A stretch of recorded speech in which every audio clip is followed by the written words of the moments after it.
आईच्या हातच्या चवीची आठवण करून देणारी साधी आणि सोपी डाळ भाजीची रेसिपी चला आज तुम्हाला सांगते। सगळ्यात अगोदर चणा डाळ घ्यायची, जेवढी तुम्हाला लागते तेवढी, आणि कुकरमध्ये थोडंसं पाणी टाकून त्याला 2-3 शिट्ट्या येईपर्यंत शिजून घ्यायची। आपल्याला जास्त शिजून घ्यायची नाही, कारण परत तडका सुद्धा मारायचा आहे, नाहीतर मग ते खूप जास्त मिक्स होऊन जाईल, म्हणजे अगदी बेसन पीठ बनून जाईल।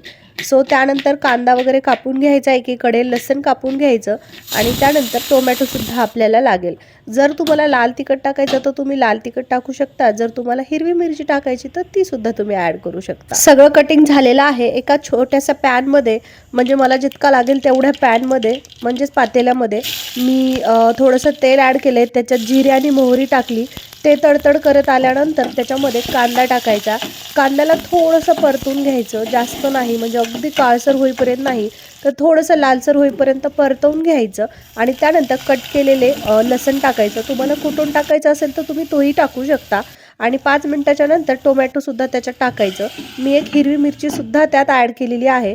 जर तुम्हाला लाल तिखट ॲड करायचं तर तुम्ही ते ॲड करा, लागेल तेवढी हळदी ॲड करा, आणि त्याच्यामध्ये डाळ टाकून द्या, आणि वरून कोथिंबीर टाका, आणि बनलेली आहे एकदम चविष्ट अशी घरची डाळ भाजी। ही हॉटेलपेक्षा सुद्धा चविष्ट लागते। मला नाही, ही जेव्हा जेव्हा ही भाजी मी बनवते तेव्हा मला माझ्या आईच्या हातची चवची आठवण येते, कारण कधी कधी काय होतं, आपण खूप सारे मसाले ॲड करतो आणि त्यामुळे जी त्याची ओरिजिनल चव आहे ती निघून जाते। काही दिवसापासून आवाज बसला होता, सो याची रेसिपी सांगता आली नाही।